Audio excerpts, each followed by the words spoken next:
Frog corpses were here still, but strangely rearranged. The Darkwings had indeed come for the dead, and were using them for some nefarious purpose. Arlo's stomach churned.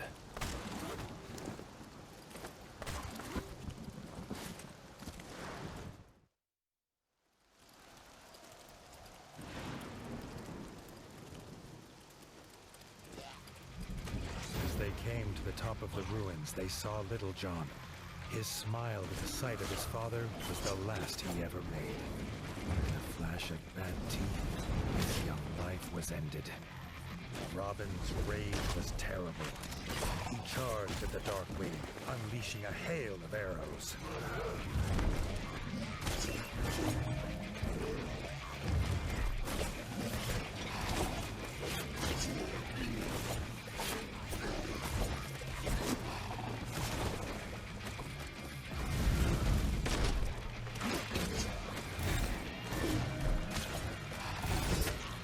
Together, they defeated the beast in a fury that sent all other bats from the ruin in terror. Robin was bereft. It was meant to be a simple hunt. He could not understand these flying abominations. Arlo offered what solace he could. Tuck was at Winter's Edge, where Robin could take some rest.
Villagers had come from the outskirts seeking an audience.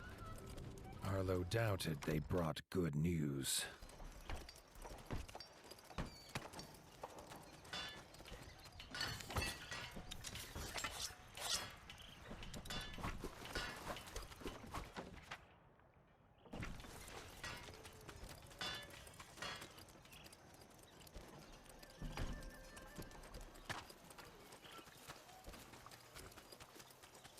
The villagers told a harrowing tale.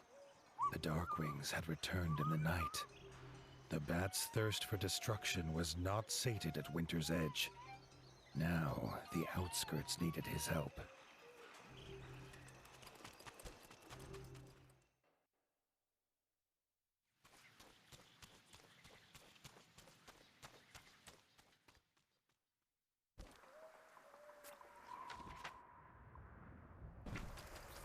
The shouts of fleeing villagers and the smell of burning bug stock greeted Arlo as he approached Mossbug Farm.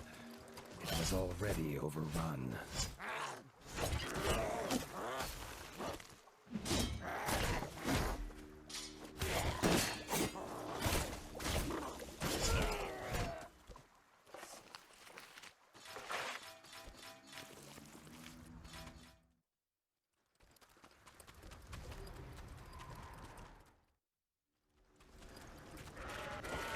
From the back of her Scorchling, the Darkwing General screeched her orders.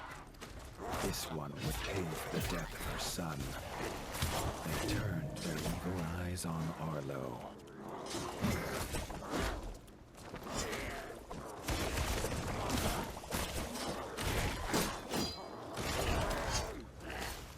Arlo was drenched in Darkwing blood, but the farm was free of their filth. Robin freed the farm elder, But he was not the only prisoner. The Darkwings had taken more villagers to the castle ruin on the hill.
A familiar flash filled the sky, but this time it made Arlo's fur stand on end. The biggest rat Arlo had ever seen stood before him holding a hammer that no mortal could lift, let alone swing. Before Arlo could talk, the giant lifted his hammer into the air and passed his gift to the warden.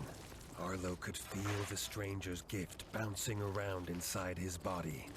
A much-needed boost of energy in his quest to rid the north of Darkwings. At the castle, Arlo could hear the terrified squeaks of the villagers chained inside. Only the Darkwing General had the key, and she would not hand it over alive. Arlo needed no more reason to kill her.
villagers were safe for now.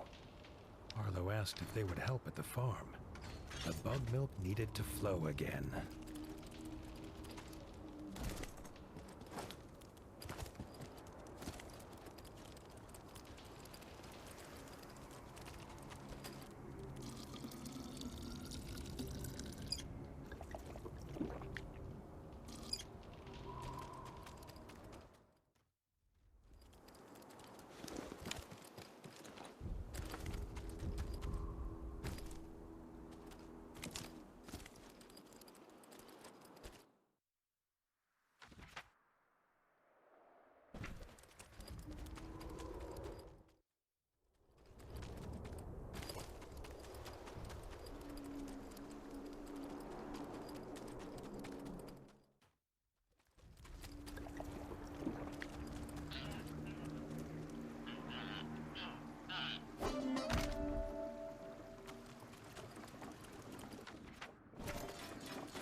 Supplies were still low. Frey wanted Winter's Edge to start their own farm, but they would need a farmer fit for a keep. Everyone knows the Night Eyes of the Golden Forest had the best farmers. Or so she said.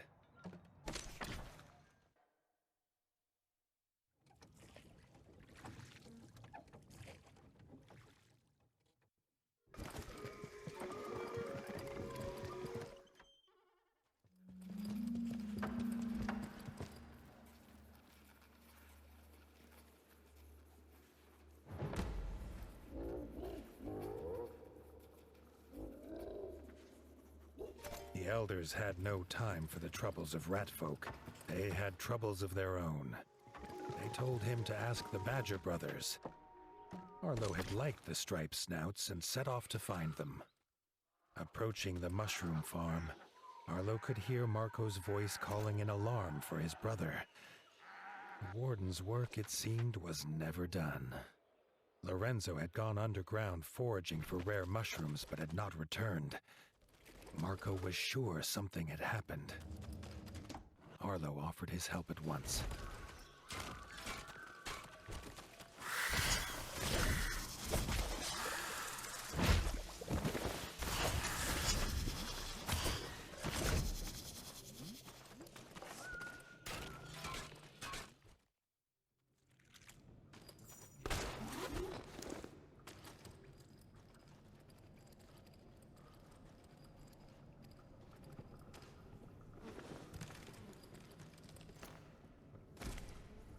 The carved stumps of a mushroom patch. Lorenzo had come this way. Arlo hoped that, perhaps for once, this meant his quarry was safe and well and not in mortal peril.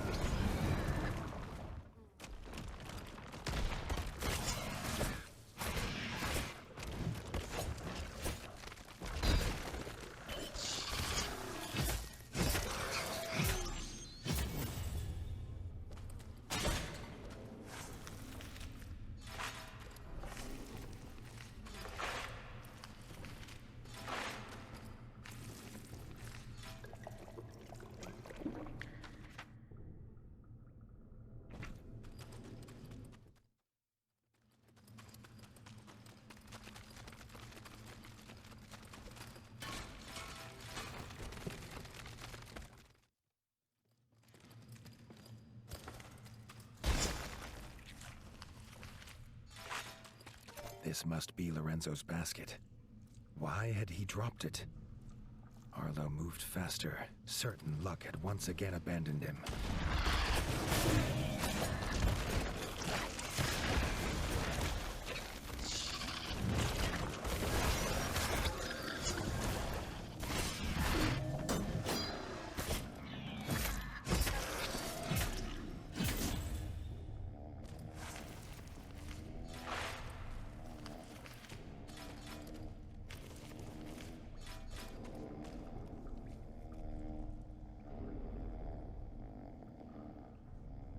Lorenzo had passed out in the mushrooms, drunk on spores. Arlo smiled with relief. He knew only one thing would wake him. A stink bug. The bug farm might have what he needed. Lorenzo could sleep safely here until he returned.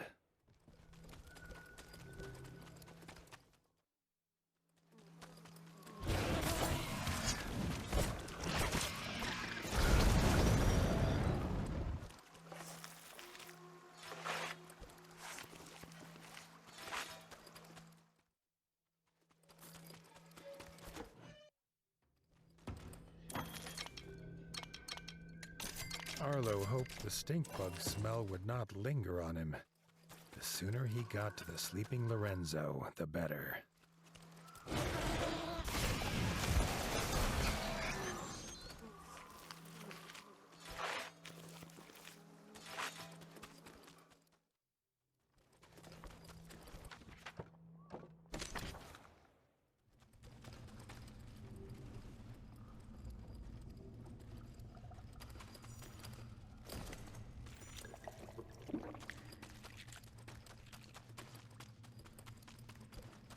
Lorenzo was gone. In his place stood a hooded Night-Eye. He said the striped snout was being treated by a healer at the shrine, an honor not to be disturbed. Arlo did not like the glint in this owl's eye. He was warden, and would disturb whomever he saw fit.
Night Eyes circled the shrine.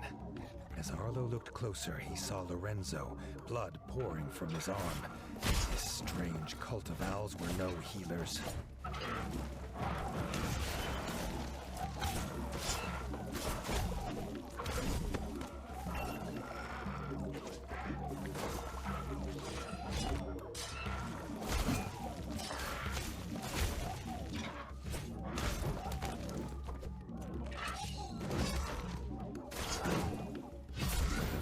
Cultist defeated, the Elder drew something from his cloak. Lorenzo's arm. He swallowed it whole. Arlo soon wished that had been the worst of it.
The were-owl was dead, and Arlo woke Lorenzo, who was as afraid as he was pained. Arlo sent the scared badger home where his brother was waiting to help him.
Arlo returned to the mushroom farm, anxious to check on the Badger brothers.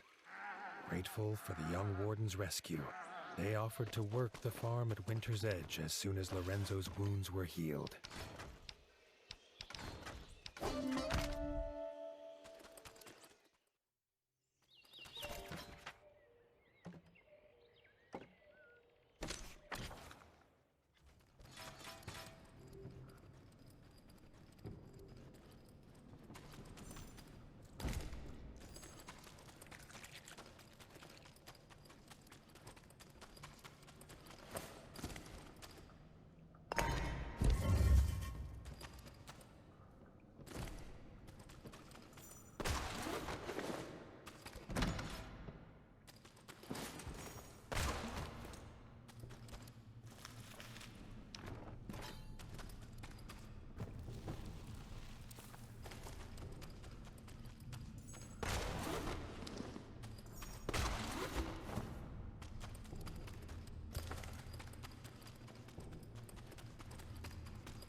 the absence of the elder were-owl, the cult had retreated into hiding, but the rangers report the cult planned to anoint a new leader and were preparing a sacrifice at the shrine.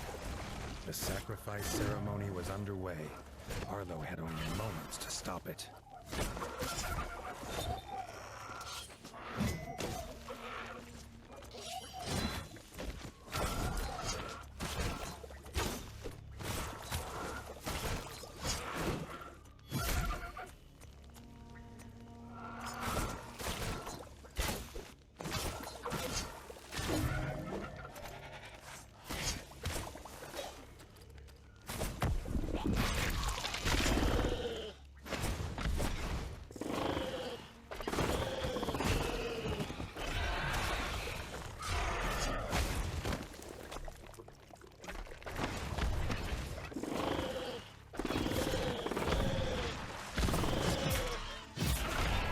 Stopped another cultist transforming, but he sensed that the cult were far from finished in the forest.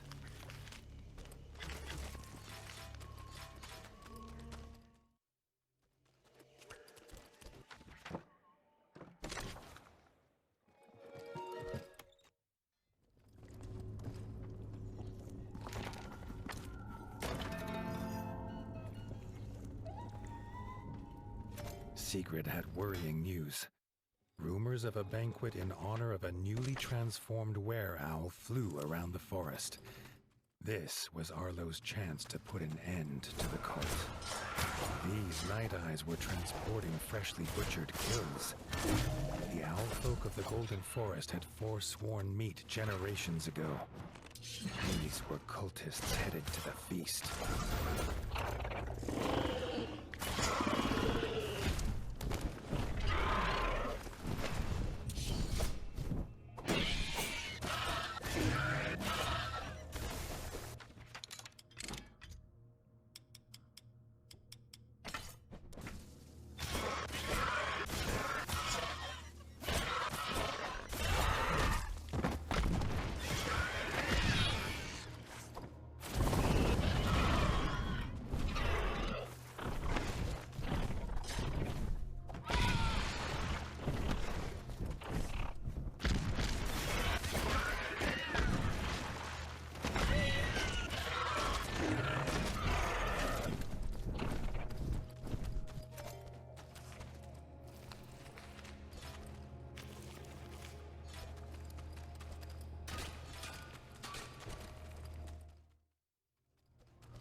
A full cart of fresh meat.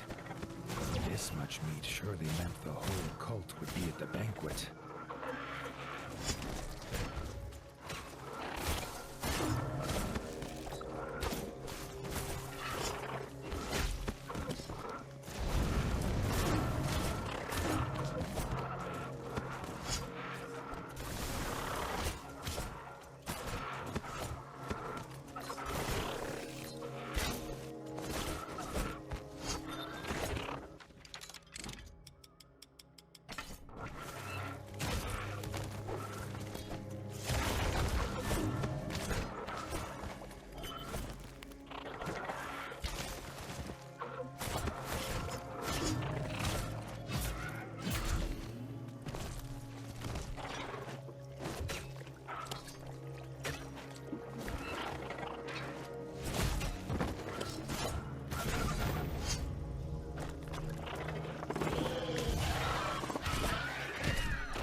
young ranger had news to give, as well as thanks. He'd heard the cultists speak of the Totem Shrine. Could this be where they would hold their banquet?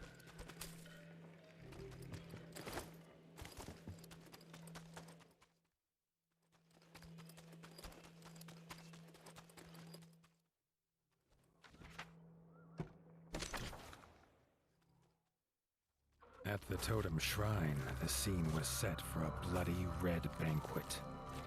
If Harlow had any say, it would be their last meal.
Defeated, the remaining cultists would return to the shadows.